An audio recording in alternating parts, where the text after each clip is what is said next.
for the last 4 or 5 years. But yes, so far as organizational experience is concerned, he is currently the co-in charge of BJP in Chhattisgarh. He has been involved with the organizational work of the BJP as being part of BJP youth wing also. He was the Bihar chapter president of Bharatiya Janata Yuva Morcha also. So he has a very long experience so far as organization is concerned, and he also holds a very good experience so far as administration is concerned. But as I told you, this is a surprise given the fact that he comes from a community, from a caste which does not have a very large number in any of these states. It has a small base in Bihar, it has a small base in Uttar Pradesh also, and in some of the other states also. But the caste which Nitin Nabin belongs to, only 2 MLAs have won from his caste, and one Nitin Nabin has been made the minister. So that's why I'm saying that this is a surprise move. It is still not clear whether he will continue to be the president, because he has been made the national working president of the BJP.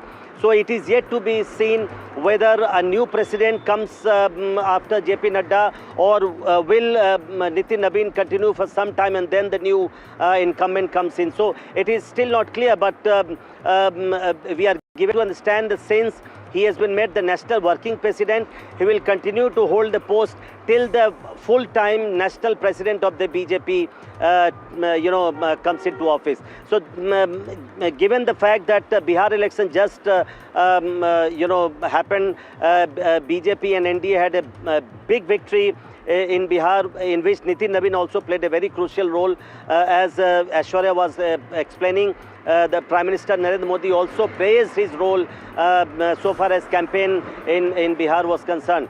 But we will have to wait and see whether Nitin Nabin continues to hold this post, and for how long does he hold this post, and will BJP have the regular BJP present in the time to come? Absolutely. Stay on with us, Prashant. I'm also being joined by Akhilesh and Vasudha. Let me first bring in Vasudha. Now, Vasudha, is this also political messaging, like Prashant was mentioning? The fact that Bihar elections was won and that Nitin Nabin had quite a bit of a role to play in the elections. Of course, it remains to be seen how long he's going to be working president of the BJP. But again, the question lies, is there a messaging as far as party recognition is concerned? Well, Akhilesh and I have been meeting a lot of leaders in the parliament, and everyone seemed to say that Kharmash begins from the 16th of December, which is the period of misfortune, and BJP has very well managed to make these important announcements before the period of Kharmash. Nitin Nabin is seen as someone who's an organizationally important leader. He's a Yuva face. So clearly this also shows that the BJP is ready to make that generational leap.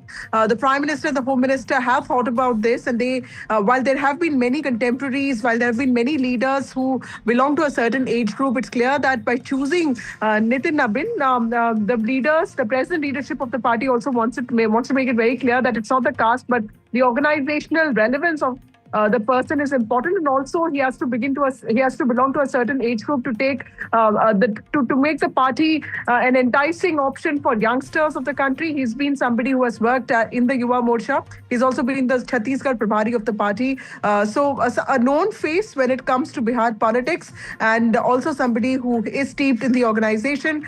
So a very important decision by the party, not very much on expected lines, but yes, in some ways also expected lines, because you always expect the unprecedented, unpredictable from Modi Shah's BJP. But more importantly, this is also a sign that the party is ready to approach youngsters of the country, the younger generation of the country, in a new light and with a sense of outreach. Right, Vasudha, stay on with us. Let me bring in Akhilesh Sharma as well. Akhilesh, now, like Vasudha was mentioning, the fact that a younger face has been chosen, but the question still lies, are we expecting Nitin Nabin to stay for a while as the working president, or are we expecting another face to become the president of the party? Well, of course, it's an interim arrangement. It is for some time before the election for the national president happens. That will likely to take place after the Kharmash, which is supposed to be the inauspicious period as far as the BJP's political moves are concerned, which will end next month on the 14th of January. After that, the formal process to begin will likely to begin to elect the new national president, and it is almost done. It is almost certain that Nitin Nabin will be the next president of the BJP, because this is the interim arrangement. We have seen the same thing happen in the case of JP Nadda also, when Amit Shah was the president, and when he was appointed the home minister. At that point of time, JP Nadda was given charge of working president of the BJP. Later on, he assumed the full charge, full responsibility of the national president. But it's a very significant appointment as far as Nitin Nabin is concerned. He is very young.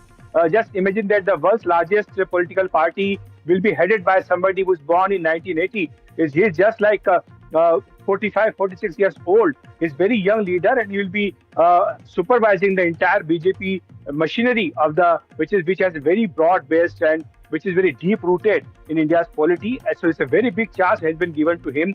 And as my colleague Prashant and mentioning, the caste is not important in this appointment. What has been considered is the kind of qualifications and the kind of dedication he has towards the organization. I remember I think around 1 or 2 years back, I asked this question to a very senior BJP leader, that why the BJP does not have its CM candidate faith in Bihar, and does BJP actually have somebody who can be projected as the chief minister in Bihar if the need arises. So the first name he mentioned was of Nitin Nabin. So that was a clear indication that, of course, he has managed to, get his name registered in the minds of the top leadership of the BJP. He has been somebody who has won the 4-time MLA from Bakipur, which is a constituency in Patna. And of course, he is in charge of Chhattisgarh. As in Chhattisgarh, BJP has registered a very impressive win under his leadership and under his guidance. So, of course, he has experience as far as the national politics is concerned, and he has proved his administrative capabilities as working as the PWD minister in Bihar under Nitish Kumar's chief ministership. So, it's very significant appointment.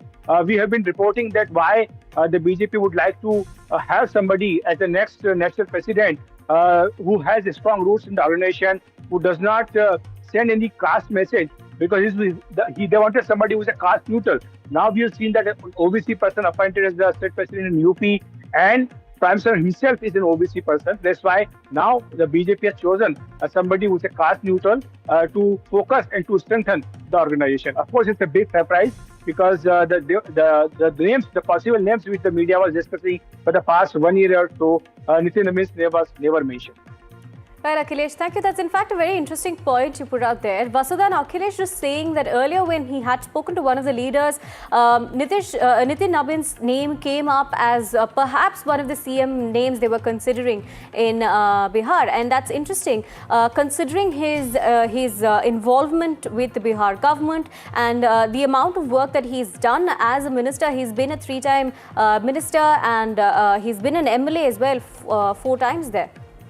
Absolutely, Aarti. Like Akhilesh was mentioning, every time we would talk about usual suspects like Dharmendra Pradhan, Bhupendra Yadav, Manoj Lal Khattar, there would always be one leader within the party who would always say, when Amit Shah took over the leadership of UP's organization in 2014, and that gave huge results to the party and also changed the course of party dynamic in many ways. He was also seen as somebody who was new to the organizational facets of UP BJP. So there was this sense that the Prime Minister probably also wants somebody who is who will infuse fresh blood into the organization, but who's also dyed in the wool RSS BJP background material, somebody who cannot be questioned on basis of his credential. Nitin Nabin comes from a political family. His father has also been a politician, so somebody who knows politics, who knows organization, and is a young face. So clearly, this is the party also trying to ensure that it is the BJP that remains default party, at least in years to come, as far as the country is concerned. And it is probably the Home Minister and the Prime Minister also trying to make it clear that the reins of the organization goes to somebody who is at least in comparatively has a fresher perspective to the national politics, and also has the capacity to reach out to youngsters in a way that others cannot. Thank you, Vasudha, for joining us and bringing us those details. Breaking news coming in after the mass shooting in Australia. The death toll has now risen to 12. Remember, there was a horrific shooting that took place in Bondi Beach in Australia, Sydney. The Australian Prime Minister has said that investigating investigation of the identities of these shooters is taking place. Remember, one shooter was overpowered and killed, and another shooter is in custody. The Australian Prime Minister Albanese also saying that police had found explosives in a car near the incident site. This is a targeted attack on Jewish Australians on the first day of Hanukkah, which should be a day of joy, a celebration of faith. An act of evil anti-Semitism, terrorism that has struck the heart of our nation. An attack on Jewish Australians is an attack on every Australian, and every Australian tonight will be, like me, devastated on this attack on our way of life. There is no place for this hate, violence and terrorism in our nation. Let me be clear, we will eradicate it. Amidst this vile act of violence and hate will emerge a moment of national unity, where Australians across the board will embrace their fellow Australians of Jewish faith.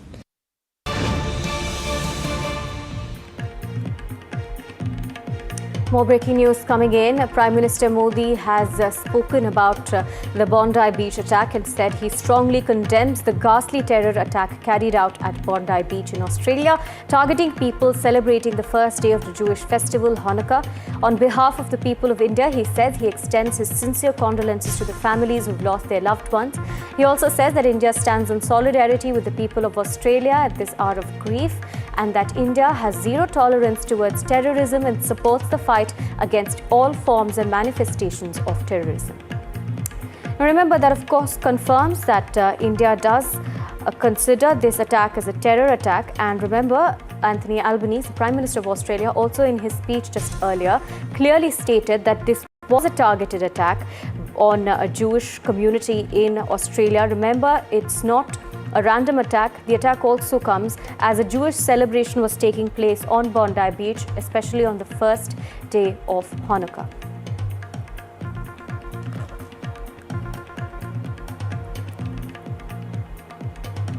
Now, to give you more context on what happened, at least 12 people were shot dead after two gunmen opened fire at Sydney's Bondi Beach. Now, this shooting took place on the first night of the 8-day Jewish festival, Hanukkah. Several visuals captured scenes of fear and confusion, with people seeking cover and authorities working to secure the location. Now, according to eyewitnesses and videos that were circulating on social media, two gunmen in black clothing were seen on a bridge and fired several rounds.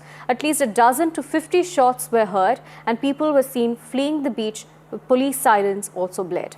One gunman was also killed on the scene, while another was shot and is in custody, is what we're learning. He's receiving treatment from emergency services. What we know so far is that Australian Prime Minister Albanese as well has called it a targeted attack on the Jewish community.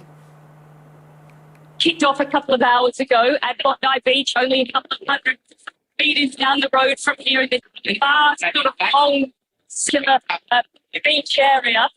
Two active shooters were seen on top of a pedestrian overpass in front of, above one of the main car parking areas at Bondi Beach, right near the Centric Pavilion. For those who know the area, it's an area that I've walked over many times. It is incredibly busy with people, especially at this time of year. The video that we've seen, I don't think Sky News has been broadcasting it because it is so graphic that you can hear, and then when you actually look at it, you can see two men dressed in black carrying out multiple rounds, firing and firing. We'll continue tracking the story for you. For now, a short break.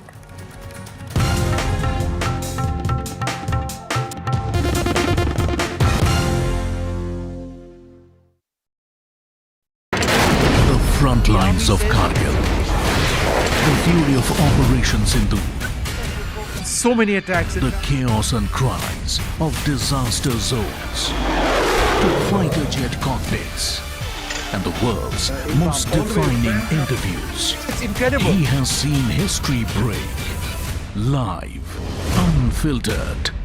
20,000 hours of live broadcasting. Welcome to Left, Right and Centre. Hard facts. War-struck country, a Hard country questions. in the Ukraine, 30 years of trust. in the Kargil area. North Ukraine, in France, in Italy, at Srinagar, and